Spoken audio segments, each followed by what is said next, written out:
Haleluya, haleluya. Jina la Mungu wa Yakobo anayewakumbuka na kuwainulia watu msaada kutoka patakatifu pake. Jina la Bwana wetu Yesu Kristo lihimidiwe na litukuzwe popote pale ambapo unatufuatilia kupitia chaneli hii ya Yerusalemu TV. Hii ni sauti ya mtu aliye nyikani, tukiendelea kutengeneza nyikani njia kuu ya Bwana Mungu wetu, na tukiyanyoosha mapito yake, maana kila bonde litajazwa na kila kilima kitashushwa, na pale ambapo umepindishwa usipate kujua kweli. Basi tumetokeza kwa wakati kama huu na majira kama haya katika nafasi hii ambayo Mungu ametupatia kama watumishi wake wawili, ili tuweze kukupa neno, na si tu bora neno, lakini neno ambalo Mungu ametaka wafunulie watu wake kwa makusudi alionayo yeye, ili yeye atakayatimiza akapate kumwona Mungu katika maisha yake na katika familia yake na jamii yake kwa ujumla. Basi na tuombe. Baba, tunakushukuru, tunasema asante.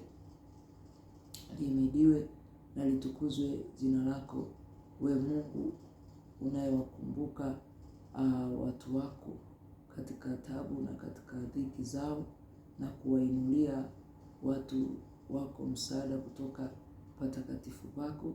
Tunasema asante, tunajinyenyekesha chini yako, ili Roho wako Mtakatifu akapate kututumia kama vyombo vyako, ili kuweza kufikisha ujumbe wa somo ambalo umetupatia kwa siku ya leo, ili watoto wako wakapate akili na ufahamu na kuyajua yawapasayo kutenda. Nimeomba nikiamini Roho Mtakatifu utamshuhudia yule mtazamaji na msikilizaji ambaye ataishia tu katika usikilizaji, bali na utendaji, ili aone matokeo ya majibu ya yale aliyokuwa akiyatamani kwenye maisha yake yakitimizwa baada ya kutekeleza hili ambalo ni agizo la Mungu. Amen. Amen.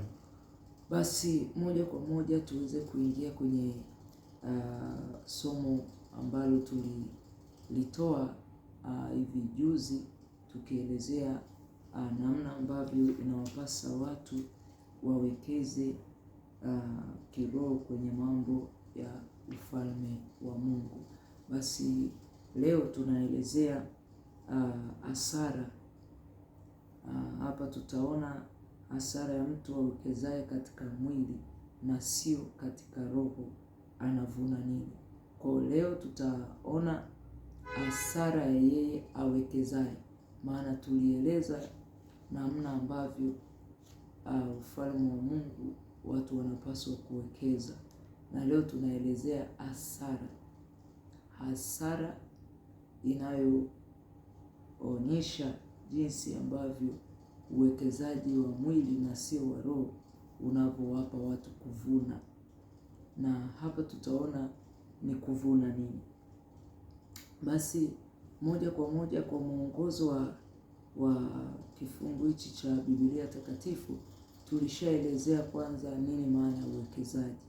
Tukaweza kuelezea kwamba uwekezaji ni swala la kitendo cha kuweka rasilimali, iwe ni fedha ama watu ama chochote mahali fulani, kwa matarajio ya kupata faida baadaye.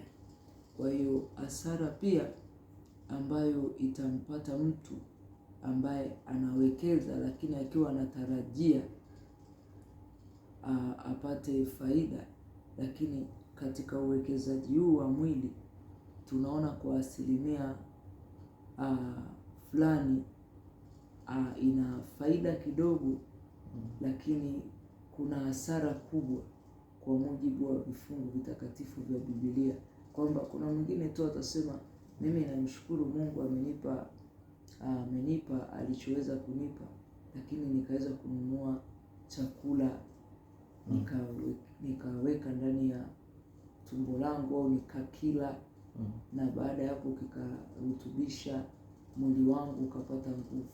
Lakini yule ambaye yeye anawekeza katika mwili wake kwa kunywa mvinyo, vileo, pombe, anavuta sigara, bangi, mirungi, kama ni wanawake wenzangu wengine wanajichubua, au anachukua muda mwingi anawekeza saluni kutaka kupata urembo wa nywele, lakini unaweza ukarudi tu ukaona ni hasara ya kiasi gani amewekeza kichwani. Maana hamna baada ya kusuka useme kuna faida, baada ya hapo kuna faida, bali ni kutupa tu.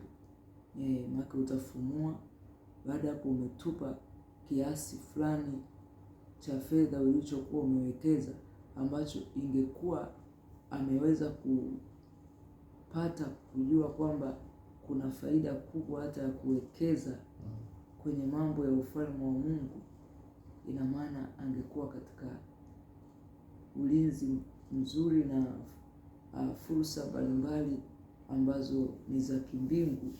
Mungu angeweza kumuonyesha mtu huyo na akatoka katika hali ngumu ya kimaisha. Kama tunavyosikia wanasema Afrika ni maskini ama Watanzania ni maskini, lakini tunarudi kweli, kuna umaskini au ni taratibu tu ya utumiaji ama uwekezaji ambao haufuatwi kwa njia nzuri ambayo inaweza ikaleta matokeo ya faida nzuri kwenye taifa, kwenye familia, kwenye jamii, hata kwenye familia ambazo ni baba na mama wamezianzisha.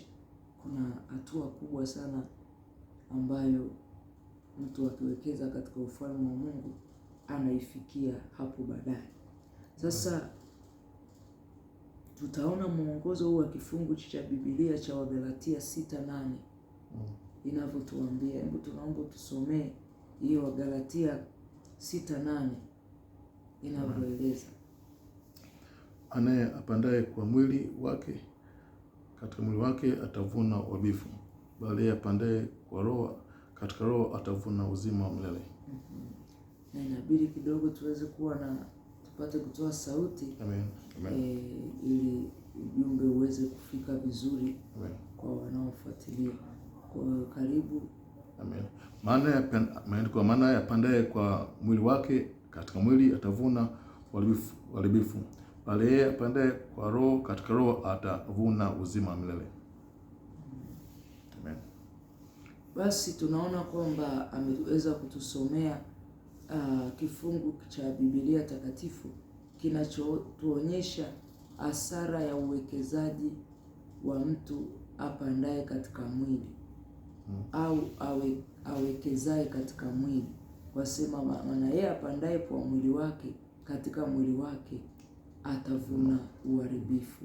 Ni vitu vingapi umepanda ama umewekeza kama baba ama kama mama ama kama binti ama kama kijana ambaye tunatazamia kuona uwekezaji unaowekeza baadaye ukileta faida. Lakini tukiangalia mfano wa mtu ambaye anawekeza au mtu ambaye anywaye pombe, anakuwa ameweka nini katika mwili wake?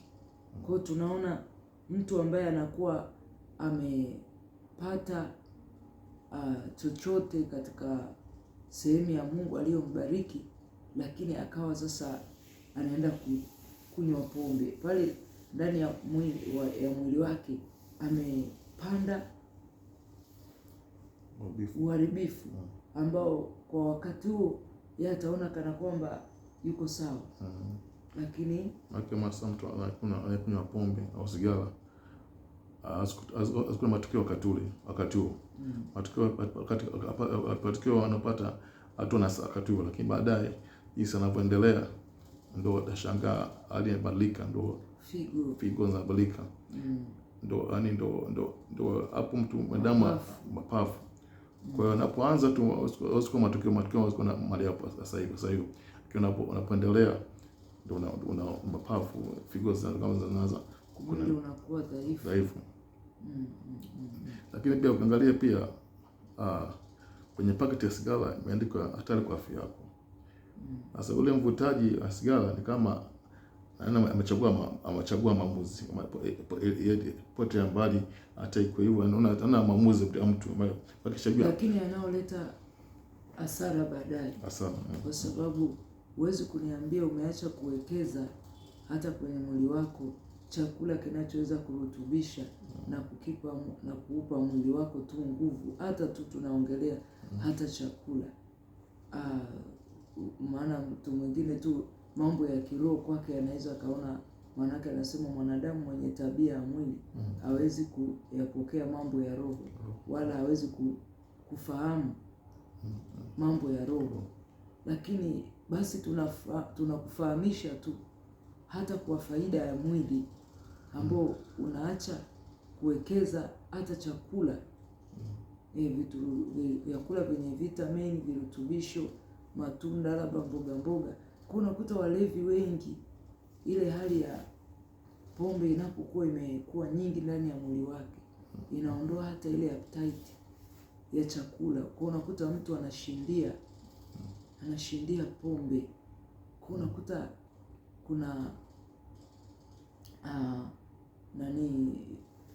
kuna viungo ambavyo pia vinakuwa vinashambuliwa sana hata na maradhi, kwa sababu ya kinga ya mwili pia inaathiriwa kutokana na vileo vikali, kutokana na sigara hizo, kutokana na pombe hivyo. Ndio maana nasema kwamba ni hasara sana ya mtu anayewekeza katika mwili na si katika roho, na huwa anavuna uharibifu, anavuna mwingine mauti, mwingine unakuta kansa, mwingine figo, mwingine unakuta mapafu yamejaa maji, yani ni hatari sana. Lakini sijajua kama una jambo la kuzungumza. Na pia katika kuongea kuhusu mwili ni hekalu la Mungu. Ni hekalu la Mungu ambao Mungu kwa nini tu hekalu la Mungu? Roho inatoka kwa Mungu, na hiyo roho inakaa ndani ya mwili. Kwa hiyo Mungu anaangalia mwili kama hekalu lake, itaye roho amekaa ndani ya mwili. Kwa hiyo ukiangalia pia kitabu cha Mathayo 24 asema nitabomosha mahekalu. Nitabomosha mahekalu. Katika kitabu cha Mathayo 24 asema wanafunzi wa Yesu muonesha majengo. Majengo ni mwili. Lakini akasema kama haya majengo tuone atabomoshwa. Kwa nini abomoshwe? Ni kwa sababu madamu ameamua kuwekeza katika mwili kwa njia ubadifu, sigara, faida.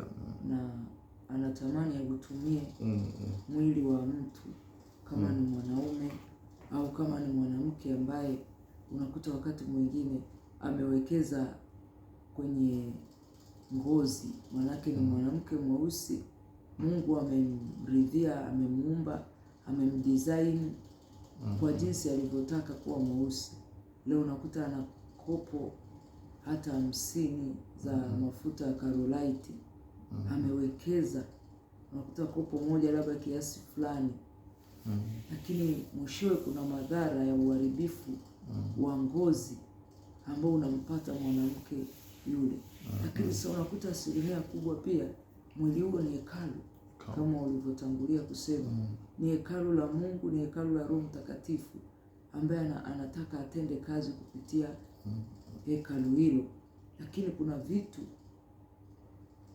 ambavyo vinakuwa vinazuia, hata kama ni kiwango kikubwa ambacho Mungu anataka atumie mwili wa ule mtu, unakuta sasa tayari kuna uharibifu mkubwa katika hilo hekalu, mpaka inafikia tu Mungu asema nitalibomosha. Naona alithamini hata yani mtu athamini hata mwili wake mwenyewe, hajijali, hajionee huruma.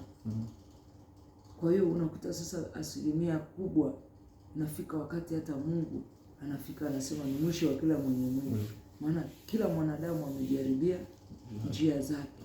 Yaani hataki kuulinda ule mwili, hataki kuutunza ule mwili. Na mwili, yaani afya yako ni muhimu sana kuliko kitu chochote, kuliko hata vitu. Hujaweza kuhakikisha una ulinda mwili wako ambao ni kitu, ni dhamana kubwa ambao Mungu amekupa,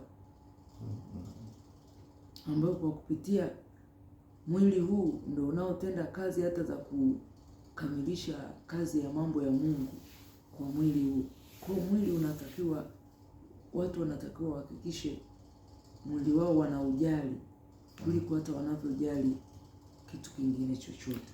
Ukiangalia pia maandiko yanasema katika Wakorintho wa kwanza, kitabu cha Wakorintho wa kwanza sura 6:15, nasema amjue ya kuwa miili yenu ni viungo vya Kristo. Amjue kuwa miili yenu ni viungo vya Kristo. Kwa hapa Paulo anasema amjue miili yenu ni viungo vya Kristo. Kwa ndio utambue mwili wako ni kiungo cha Kristo. Usikiharibu. Mwili wako ni kiungo cha Kristo. Yaani kama ni mwili, ni kama sisi hapa mwili wetu inajenga mwili wa Kristo. Sasa mwili wa Kristo unaekwaje, katika hali gani? Mazingira gani? Pombe, sigara, hapa unajengea nini mwili wa Kristo? Unapandia nini? Huo mwili ambao Mungu anautegemea. Kiungo chake. Kuponya, kufungua watu, kuzungumza, kufanya hata kazi za kilimo. Kwa unakuta hata aliyekunywa pombe, hizi kazi nzito ambazo ni sehemu ya jukumu la mwanaume kwamba atafanya kazi kwa jasho. Lakini katika hali ile ya mwili unakuta alivyoweka kwa kuharibu kwa pombe. Na wakati mwingine tu sio hata pombe, unakuta wengine tu wamechora mwili wa Kristo, wameweka tattoo ambazo pia ni moja ya uharibifu katika mwili au jengo la Mungu. Ni kama mtu umejenga jengo lako, umeliweka na umeridhika na ulivyo design, alafu mwingine anakuja kuona design yako, yaani design Mungu aliyodesign haifai, kwa anaamua kudesign anavyotaka yeye. Huko ni kumkosea Mungu adabu. Huko ni kumvunjia Mungu heshima. Kwa wapandaye katika mwili tumeona kama sisi nyakati za mwisho Mungu anabomosha mahekalu, mili ambao yopoita mili kukosea Mungu. Tatu, wanakaa Marekani pale kuna mioto kule, kuna wasanii wengi sana ambao wanachula mili yao kali ya uharibifu, pombe, mastari nyingi, lakini wote wanafanya upande wa uharibifu. Kwa hiyo nyakati za mwisho Mungu anachaka adhabu yake kwa wale ambao wanaibu mahekalu ambao ni mili yao. Anaona kuna faida. Ndio mwisho wa kila mwenye mwili unafika sasa kwenye maisha ya watu, maana anaona hata ule mwili mtu hajaona faida ya mwili aliyopewa, hajaona faida ya kuwa na afya ya mwili wake. Ni kama mwili yetu ni kama nyumba, kama Mungu asema mwili ni kama Mungu ametengeneza ili kama kupangisha, kama mpangaji nyumba yake anapangisha nyumba. Sasa ule mpangaji yule atategemea kuwa nyumba yake akute kwenye hali safi. Kwa hiyo sasa yetu ni kama nyumba ambayo Mungu apangisha siku ndani yake, ambayo ni roho. Unapandia nini? Unapandia nini sasa? Au unawekeza nini ndani? Ndio hizo pombe sasa. Ndio hizo sigara sasa. Unawekeza nini? Na tukiona sasa kwa habari ya wekezaji katika pombe, tutasoma Isaya 5 ule mstari wa 11. Inasema sasa ole. Isaya 5:11. Ndio. Anasema ole wao waamkao asubuhi na mapema wapate kufuata kileo, wakishindana sana hata usiku wa manane, mpaka mvinyo umewaka kama moto ndani yao. Kwa ole, kwamba usije ukadhani ya kwamba utaadhibiwa, utadaiwa. Maanake tayari mtumishi ametangulia kusema miili yetu, viungo vyetu ni viungo vya Kristo. Miili yetu ni viungo vya Kristo. Basi kama viungo vyetu au miili yetu ni viungo vya Kristo, tupate kujua kwamba kuna adhabu, na anatoa ole wale waamkao asubuhi na mapema wapate kufuata vileo au kileo. Na wengine wanashindana, yani kuvinywa. Unakuta tunaweka dau mashindano. Wewe utakaye kunywa haraka haraka labda konyagi, yani ile kama sifa ito uharibifu, sifa huleta uharibifu. Sasa anasemaje? Wakishindana sana usiku, hata usiku wa manane. Watu wanashinda mabaa mpaka mvinyo unawaka kama moto ndani yao. Kwa hiyo tunaona sasa uwekezaji wa kunywa mvinyo mpaka usiku wa manane, kinachoenda kutokea baadaye ni moto unakuwa unawaka humo ndani. Sasa kama moto unawaka, ni maini yanaungua. Unakuta maoni yanaungua. Mwingine anakuambia figo imefeli, haifanyi kazi. Kwa hiyo unakuta kesi nyingi mahospitalini za vijana, za watoto, yani vijana wengine hata watoto wameanza kuonjeshwa. Kwa unakuta tunaharibu kizazi ambacho tunakitazamia kesho kwa faida. Yani mzazi anazaa, anawekeza, anasomesha, yani ile kuwekeza kwenye elimu. Mtoto anakuja kuajiriwa, mwishowe anaishia ni pata ba. Yani anazitoa tu, we pata. Kwa hiyo mwishowe unakuta gharama hata za mzazi alizozitoa zote kusomesha kijana wake wa kiume au binti yake, unakuta anawekeza, anawaza tu nywele, anawaza kucha. Unakuta mzazi wake hata kitenge cha pili amebaki na kanga hiyo anasomesha, na anasomesha kwa lengo la kwamba yamkini kwa sehemu fulani binti huyo kijana aje kuamue jamii, familia inayomzunguka, nchi yake inategemea kupata vijana ambao wanakuja kusimama kwenye sekta za afya, kilimo, ufugaji. Lakini mwishowe kile kinachopatikana hata katika kazi hizo zinapokuja kutumika, unakuta ule mtu tena hapati hata faida ya miaka yote anasoma. Unakuja kusikia tu anavuta bangi. Yeye hawezi kuingia darasani kufundisha hajavuta. Hawezi kuongea hajanywa kidogo. Kunakuta uharibifu unakuwa mkubwa sana, ambao tumeeleza kwamba uwekezaji ni kitendo cha mtu kuweka jambo au kuwekeza kwa lengo la baadaye apate faida. Lakini hata mzazi anasomesha baadaye ili apate faida, matunda ya mtoto, matunda ya kijana wake ama binti yake. Lakini mwishowe sasa kinachokuja kutokea ni shida. Mzazi tena anarudi kuuguza. Pia kuangalia pia kama wazazi kuna majukumu pia kwa wale watoto vizuri katika hali ya usafi, katika hali ya njia ya Mungu, ili unapolea wanapokuwa katika hali ya kutokuwa hali kutokuwa panda milombo katika uharibifu. Kwa sababu mtoto anaangalia mzazi anachofanya. Mzazi akiona anakunywa pombe na anaiga hapo.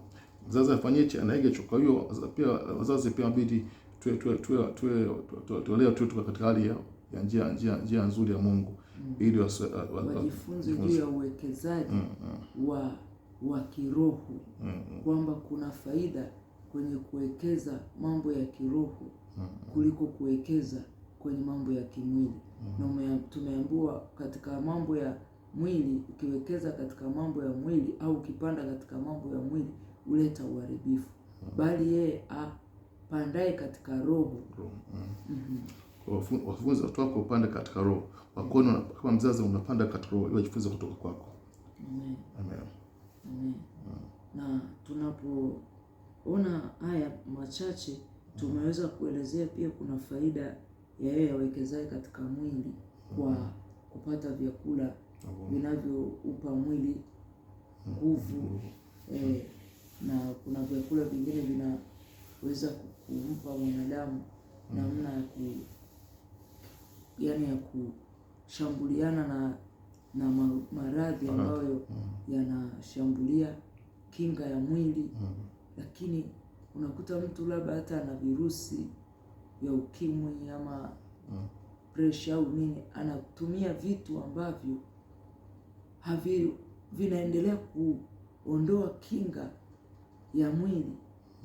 Tunajua yapo maradhi ambayo yanakuwa ndani ya mwili wa mwanadamu, lakini kuna bakteria pia wanakuwa ndani ya mwili. Kwa hata kinga ya mwili inaharibiwa sana kutokana na vyakula au vinywaji ambavyo si rasmi kwa mwili wa mwanadamu. Sasa na kuna faida kubwa. Sasa tumeelezea faida ya kama kuna maziwa, kuna juisi za kutengeneza za matunda zina faida yake, kuna mayai, mchicha, kuna dagaa hizi, angalau unaongeza vitamin C, unaongeza damu katika mwili. Aiji ile amepungukiwa damu, jamani tukimbizane tukampunguzie damu. Kwa anasema sasa, baada ya kusema hivyo, tukiwa tunaelekea tamati ya kipindi chetu, kuna faida zaidi hapa. Tumeelezea faida ya mwili kwa yule anayewekeza kwenye vitu muhimu ambavyo mwili unahitaji chakula ili pia uweze kuishi na kutenda kazi zake za kila siku. Lakini kuna faida kubwa zaidi kwa yeye apandaye katika mambo ya roho. Manake mtu anapata mshahara au kipato, akiamua kukiwekeza kwenye ufalme wa Mungu kama ilivyoandikwa, yeye apataye kipato, yani ni kama yeye apataye kipato, na kile kipato akaamua kwenda kutafuta maarifa ya ufalme wa Mungu, pale amewekezaje? Maandiko yanatuambia waziwazi, heri yeye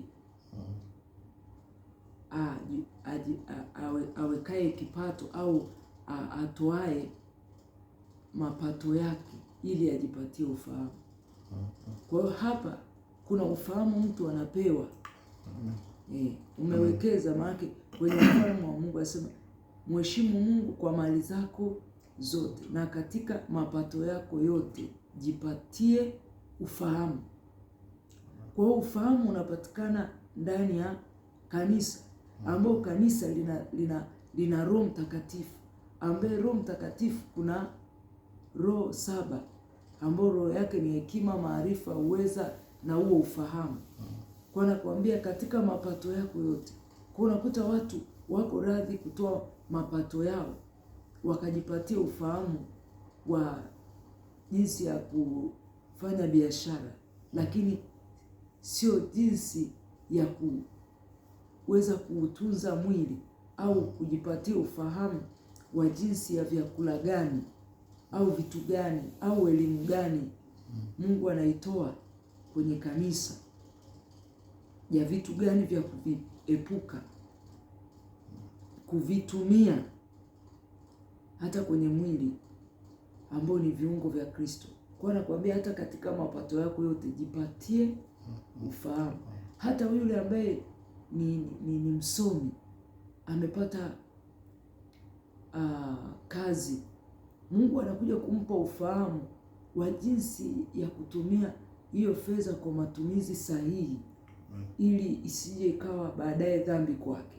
Maanake chochote kinachotumika kwa vibaya, tayari Biblia inatuambia kwenye Isaya ni makufuru. Kasema nimemtuma juu ya taifa lenye makufuru, nimempa maagizo juu ya watu wa ghadhabu yangu. Kwa hiyo Mungu tu anakuwa anaghadhibishwa na watu ambao wanapata kipato, wako radhi kwenda kujipatia ufahamu wa namna ya michezo ya kidunia, lakini sio kujipatia ufahamu ya safari ya ufalme wa Mungu, kwamba baada ya maisha hapa duniani tuna maisha mengine. Lakini kwenye huo ufalme wa Mungu unakuja kupewa ufahamu namna gani kwenye huo ufalme watu wanatakiwa kuishi.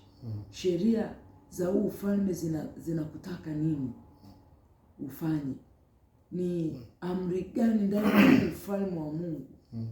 Kwa hiyo ndio maana hata yule mimi naona pale mtu anapokuja na mbuzi, usije nyumbani mwa Bwana mikono mitupu.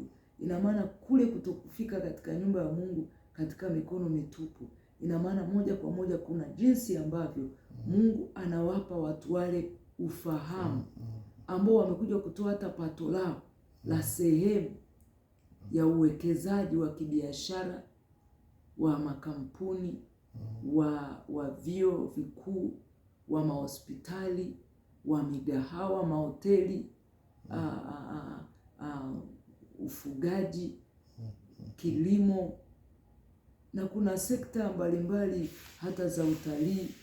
Namna gani unaweza kupata ufahamu wa kuweza kukitunza kile ambacho ni rasilimali kwenye taifa lako, na ukajikuta umefika mbali sana. Hata pale tunaona kwamba ajipatiaye ufahamu amejipatia kitu chema. Anayejipatia ufahamu ina maana ni kitu chema amekipata. Apataye mshahara na ule mshahara akautoa kwa ajili ya kujipatia ufahamu, ina maana yule anapokuwa amejipatia ufahamu, ni namna ambavyo Mungu anaweza akampa hata ufahamu wa namna ya kujua namna gani atadili na watu ambao wamewawekeza kwenye rasilimali au kazi alizozifungua, au watu nitadili nao vipi? Maana unakuta uko chini labda ya watu. Mungu anakupa ufahamu, huyu umweke wapi, huyu anamudu sana sekta hii, huyu anamudu, huyu ukimweka kwenye hesabu yuko vizuri, huyu ukimweka kwenye kitengo cha kukaribisha wateja yuko vizuri. Huko unakuja kupewa ufahamu hata ya watu ambao unaweza ukaweka kwenye rasilimali au mali au kitu ulichokiwekeza kwenye jamii ama nchi yako, popote unaponisikiliza. Karibu. Nifunze kitu moja hapa kusema kuhusu ufahamu, kupata ufahamu. Unapowekeza kwenye ufalme wa Mungu, kwenye ufalme wa Mungu, Mungu apata ufahamu wa kile ambacho unafanya katika mwili. Nifunza kwamba unapotimiza neno la Mungu, kama unapokuja nyumba yake utoe kipato chako kama sadaka, ni kama watimiza maneno ya Mungu ambao wanaongea. Maneno ni akili. Unapotimiza maneno ya Mungu, kama unatimiza ile Mungu apatia akili, unatimiza ile akili Mungu apatia ili upate ufahamu. Unatimiza ile akili Mungu apatia ya kutoa sadaka ili upate ufahamu katika yale unafanya katika kwenye mambo ya kazi ya mkono wako. Jifunze kitu hapo. Mungu anasema nitaibariki kazi ya mikono yako. Kwa hiyo unakuta Mungu akiona uwekezaji wa kazi ya mikono hauna maslahi. Mungu hana maslahi. Mungu hana sehemu. Anaibarikije kazi ya mikono, ambayo kazi ya mikono haimpi Mungu utukufu, wala haimpi Mungu heshima, wala haijengi ufalme wake. Kwa mwisho wetu unakuta badala kazi kubarikiwa ndio laana. Mbona mimi biashara yangu imekufa? Mbona mimi kazi yangu imekufa? Kama mtu mwingine anawekeza, anaamua kufungua mgahawa, ina maana kuna namna ambavyo Mungu anaweza akampa ufahamu wa vyakula au upikaji, watu wakajikuta wamejaa kwenye mgahawa wake. Lakini kuna mwingine anawekeza afungue baa, lakini pale yule aliyewekeza pia pale, ikiwa Mungu akumuita kwenye kuwekeza kwenye masuala ya baa, na anaona kweli katika masuala ya baa watu wanapofika pale, vile vinywaji anavyopata si kwa faida, bali anaharibu wale watu. Kila mtu atakuja kutoa hesabu ya nini ulimnywesha mtu, kitu gani ulimpatia mtu, umemuuzia sigara, umemuuzia bangi, umemuuzia Carolite, umekuwa sehemu ya kumpinga Mungu uumbaji wake na kuharibu viungo vya Kristo. Na mwingine anauza kabisa, yeye agusi, anajua madhara yake. Mwingine anajua kabisa hichi nilichokiwekeza kumuuzia mwanadamu kama sigara ni hatari kwa afya yake, lakini bado mwanadamu anaendelea kujikuta anawekeza katika mwili na kuvuna uharibifu, lakini apandi katika roho ili avune uzima wa milele. Basi tunahitimisha kwa Mithali 13 bila kukosea. Mithali 13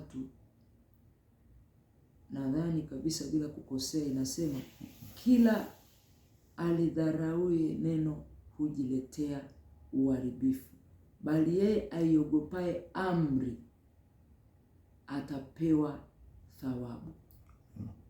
Kwa hiyo kila dharaulie kile tulichomwambia hapa, utajiletea tu uharibifu kwenye maisha yako, utajiletea tu uharibifu kwenye jamii yako.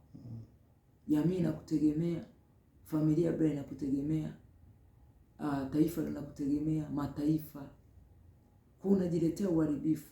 Lakini haya tuliyoyatoa si maagizo yetu, ni sheria ya neno la Mungu, kwamba yeye hata apataye mapato na akatoa ujipatie ufahamu, ni sheria. Yeye amheshimiwe Mungu kwa mali zake zote.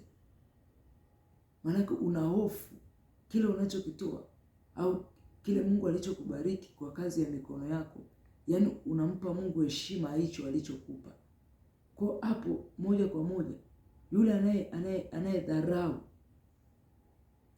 hili tunalolifundisha mahali hapa, utajiletea uharibifu kufikia hata hatua mwingine kupoteza maisha. Lakini yeye aogopaye, yaani umesikia hivi ukaogopa hii amri iliyotolewa, kuna thawabu ambayo utaipata mbele za Mungu.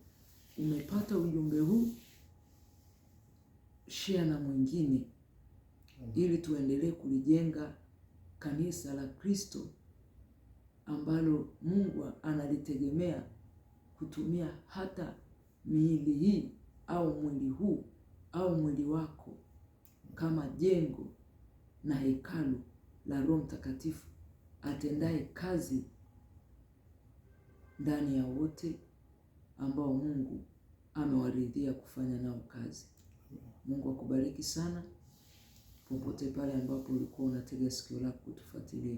Sijajua mtumishi wa Mungu kama una cha kuelezea pia kwenye yale andiko tukiwa tuna muaga. Ushauri wangu tu panda katika roho, upate kuvuna matunda ya uzima. Amen. Yenye amani, faraja. Yes. Mendo. Hiyo ushauri wangu, panda katika roho, panda nini? Uzima. Uzima ni muhimu sana kwa maisha yako. Lakini panda uharibifu utavuna hatimaye uharibifu, unapata mauti. Utakupata pia. Amen. Kwa hiyo na ushauri wangu, elekeza sana kupanda katika roho ili upate uzima tele, uzima milele pia. Ambao pia unakupa amani. Amani. Ukishakuwa na ufahamu wa kitu fulani, unasema sasa siko katika ujinga, nimepata ufahamu. Kwa hiyo unakuwa na amani, hata chochote unachokifanya unaona hichi ninachotumia akitaleta athari kwenye afya yangu, akitaleta matatizo kwenye afya yangu. Kwa hiyo unakuwa na amani. Lakini yule anayevuta sigara ana amani yote. Hata anayekunywa pombe, hata anayejichubua, hata anayebandika kucha, anajua tu ile gundi mwishoni kitoa tayari ile kucha ya asili ya Mungu imeshalika. Na nimemkosea Mungu katika kile alichonipa na akaridhia jinsi nilivyo. Kwa hiyo unakuta hata uwekezaji wa mwanamke ambapo hatosheki na namna ambavyo Mungu ameweka kila kitu kwa kiasi fulani. Yes. Mtu anaona kiasi cha mbile hichi ili hakinifai, anaenda kununua kalio bandia au ananunua bandia, anawekeza pale, lakini kwenye taifa lake kuna wahitaji, kuna maskini, kuna wajane, kuna yatima. Tumekuja tukupe akili upate ufahamu, ili litimie lile neno linasema, nalikuja kwenu uchi hamkunivika, nalikuwa mgonjwa.